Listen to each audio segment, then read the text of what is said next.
तो शरीर देख के बात करूं। I am still body. हड्डी कबड्डी खेलने वाला गवैया है। अरे वाह, वो दूंगा तो भस्म हो जाओ। होश में रहना। हम हमारे बस को वो चीज बाबा तू जानता ही हो। एक ही समझे नलका न चले। पहले इस्तेमाल करिए फिर विश्वास कीजिए। इस्तेमाल करवे हो तुम्हें तो बक्का ही घड़ी डिटर्जेंट पाउडर है। और बताएं न देखा ही ना न ताका ही ना। अरे हमार जैसी बिया हो हम जैसे ही तैसे है। भला है बुरा है जैसा भी है मेरा पति मेरा देवता है। कौन से बिया करे कहे देखे ताके नहीं देखे। कौन हमसे बिया तू करे जात हो के थोड़ा नहीं। अगले रिजेक्ट कर दूं। देखवारी तक बात पहुंचवाई ना। अब दूर शहर में होत बे। अरे बुरे मार कुल बुझा थई कुल बुझा सवेरे का लाठी की मार। प्रियंका हमार बात आज से कठियाई है।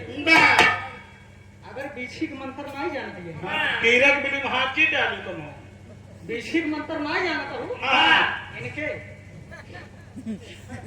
दिल्ली में हाथ जी डाल इनका रोशन वाइपर समझा।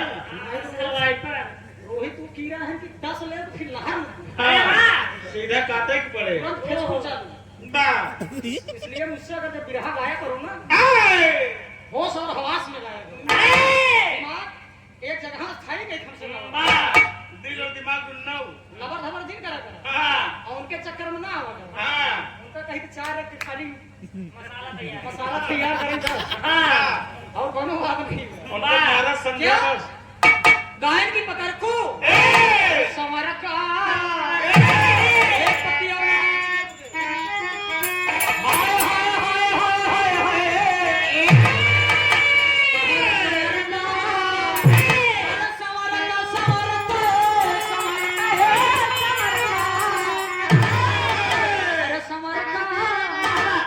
प्रियंका पहले सांवर रही अब पता नहीं कौन कौन फैक्ट्री क्रीम लगावे लगी ना गोर हुई।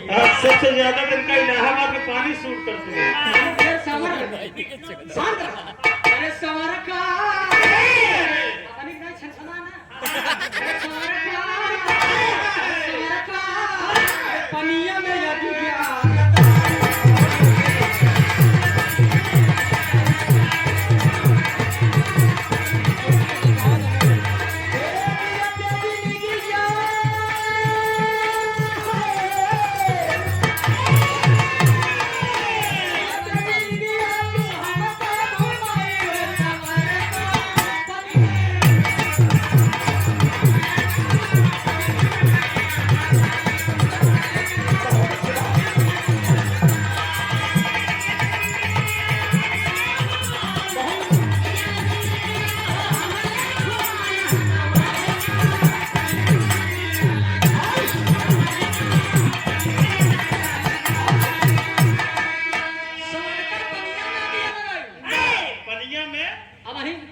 गायन के दुल्हन के भाई काहे करार मचाया।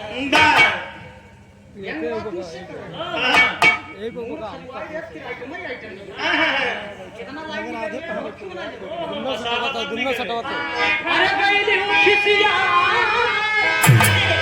काहे खिसिया बिना मतलब हाय हाय हाय हाय हाय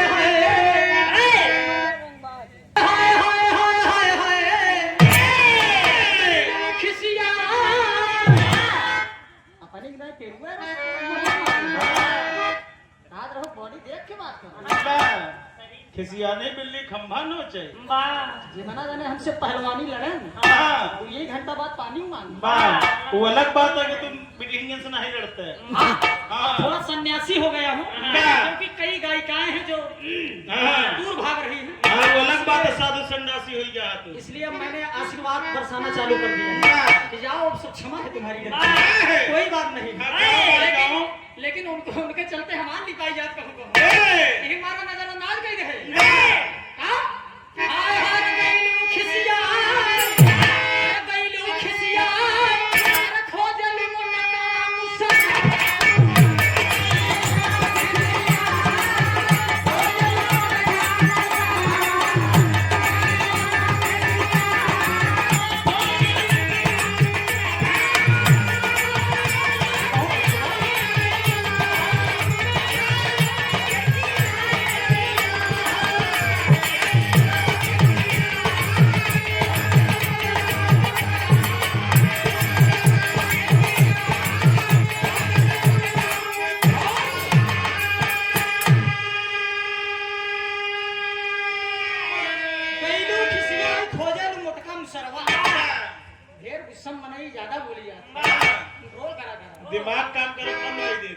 कोई बात नहीं है, तू लाइन और बजाएगा।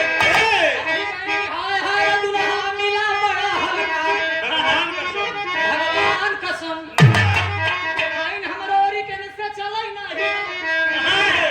भगवान कसम 6 नंबर समर सेबुल चला के था ये छोटवा वाला 6 नंबर हम सब समर सेबुल चलाई पगलो। 6 नंबरी बम्बा छोड़ दे कहिए। अरे वाह पानी पिए पिए साला बीमार हुई है। पूरा बालू तक नीचे से निकाल दे। हमारा समर सेबुल वाला ले ला गए आरोप पानी रे ध्यान दे। काइन की संज्ञा मिला बड़ा हल्का, भगवान का संग ना हमार बात सुना। अरे हां बाटी बहुत हल्का, समझ रहे हो? आई हम स्वीकार कर रहा हूं, लेकिन मेरी बात भी आपको स्वीकार करना पड़ेगा। का हाय हाय हम बाटी बहुत हल्का विश्वास।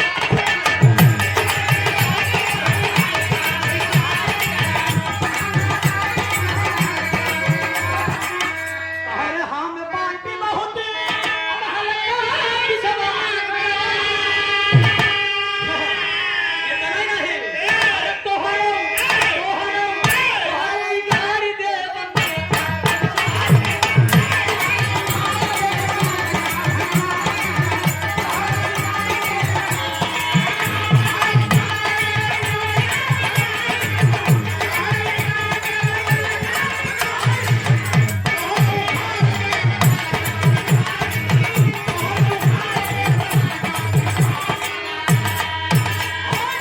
तोहरो बिगाड़ी दे नल का विश्वास कर। मुझे कहा था तोहरा उखाड़ दे नल का विश्वास। वो युवा उखड़ी जाए जल्दबाजी में कोनो दिक्कत ना। हाँ।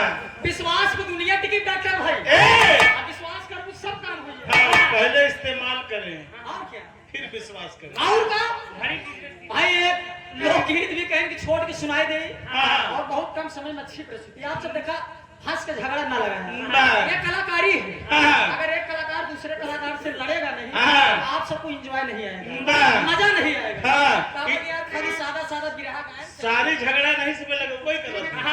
यूट्यूबर भाई हम जाना थी सवेरे का, लेकिन जाना तो प्रियंका। हाँ। प्रियंका स्नेही ने रोहित को चार दी। बस लेकिन ये पहला झगड़ा है जो बिना हड्डी का लड़ता है।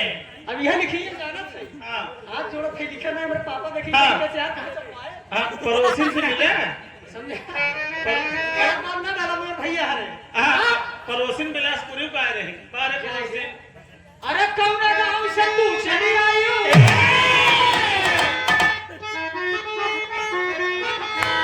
मछली है लाठी ले कनाई खुजवी के रे। खुजवी है तो लगी। अरे कौन गांव से तू चली आई हो? यहाँ जगत में नया मसाला दे रहा हूँ। नहीं कौन को भैया नहीं जाए। दाल राजा चना का दाल रानी तो सब दाल।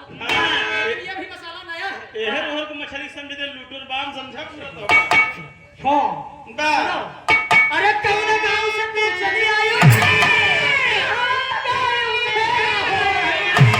अरे पहिले अपन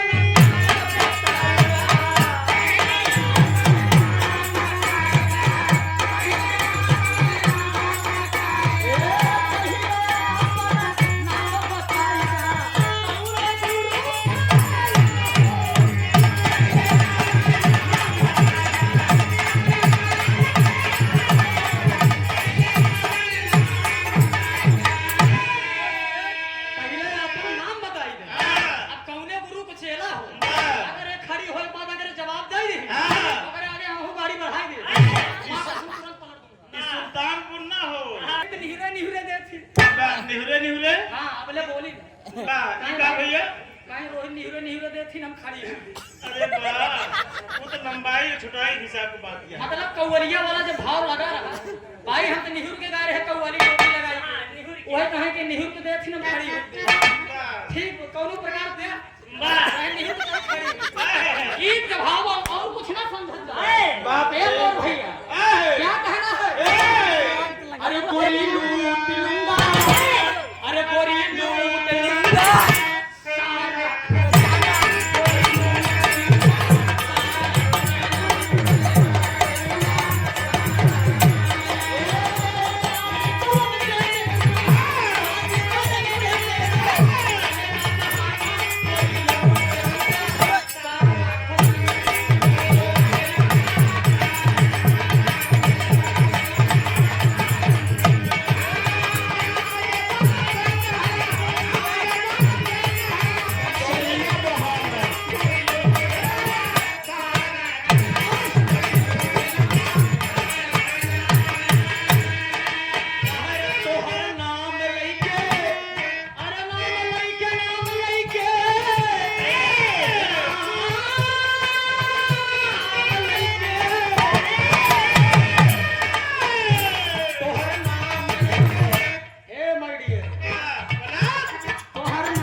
आप सबको इजाजत हो, एक दो लाइन गा के जल्दी से नंबर इनका दे दे। का जल्दी जल्दी आवत रहे ना। काहे मर जल्दी आना है रात आ का के पलंगिया करो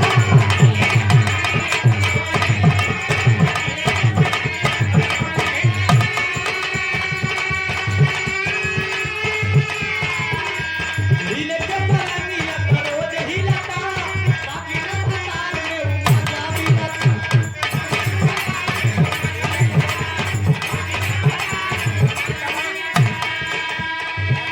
चौकी पे हो सही साथिया पलम के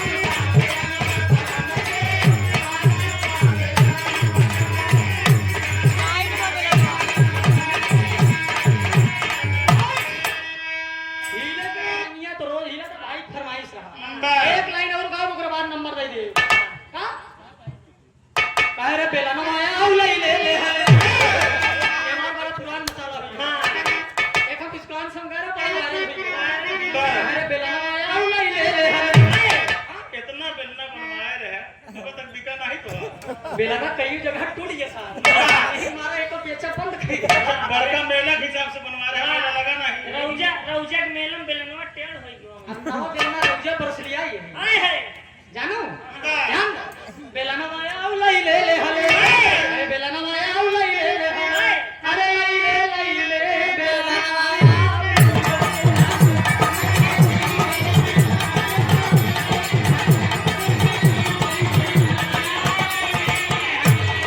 आदरणीय विकास प्रजापति भैया बिरहा गायक आदरणीय श्री राकेश यादव जी आपके पार्टी के मेंबर हैं, सदस्य हैं।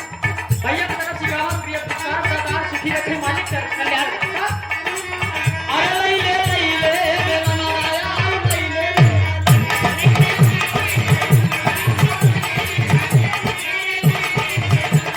कहाँ रे छोटकी दौड़ के बोली छोटकी दौड़ के बोली तो छोटकी दौड़ के बोली छोटकी दौड़ के बोली लड़की के समना बेलनवा ले ले ले हले छोटकी दौड़ के बोली बड़की के समनवा बेलनवा ले ले ले हले। एकर मतलब गलत नहीं बा। कौनो देवरान जखान रहे। प्रियंका अब अपनी नहीं बतियाई ना चूनी कहा था कि हमारे ना चूनी के गुबार तोरे ना चूनी हम कहाँ रखे तो भगवान जाने। नगवैया कभी न लिखवैया हां सारी कमी सुनवैयन का ठीक बा कौनो बात नहीं बा।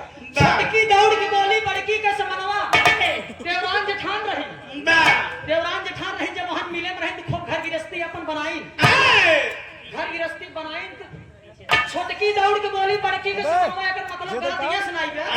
देवरान जेठान रही जब मिले में रही तो खूब अपन घर गृहस्थी बनाई बड़की जाए तो खूब बेलना चौका खरीद के लेता खुशी के मारा अच्छा तीनों में लगाऊ जी अच्छा तीनों में लगाऊ जी हो गया खेत बाड़ी सब कुछ बच जब खेत बाड़ी बच गया वह छोटके के हिस्सा मुहे बेलना है जब खेतवा पैसवा घरा दुआरवा कुल बच गया जब छोटके के हिस्सा मुहे बेलना पड़ गया लेकिन खरीदे बड़की रही है खरीदे बड़की रही तुम्हारी छोटकी दौड़त कहीं वह छोटकी दौड़ के बोली छोटकी दौड़ के बोली बड़की के समनवा बेलनवा यार ले ले हां बांट लियो अपन बेलना में लई जा काहे घर दुआर खेती बाड़ी कुल बांट ले हां सब कुछ बांट ले तो हाथ बेलना नहीं खिंचाता वही छोटकी का हाथ छोटकी दौड़ के बोली बड़की के समनवा सब कुछ बटवाई ले बेलना वो अपन ले जा खरीद ले हाय हाय गोरिया रे हिंद के श्री बाबू लहरीलाल जी की आवाज है मैं नहीं कह रहा हूं हसब का है लेकिन मसाला गुरु का मसाला ही हो गया मसाला गुरु का मसाला मुस्किया सोचा था काम बिगाड़ दे और ना ढेर दिन मुस्किया नहीं लेकिन कुछ करे नहीं हम कुछ कहीं न कहबे का करबे कहां रे गोरिया रे अरे गोरिया रे बिजुलिया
नंबर बगले को अगर उधर सोच फिर हर सुनाई नहीं कम सुने नहीं समय सही अपने मन पे बगल का नंबर भैया आप सबसे वाला और बाद फिर नंबर आई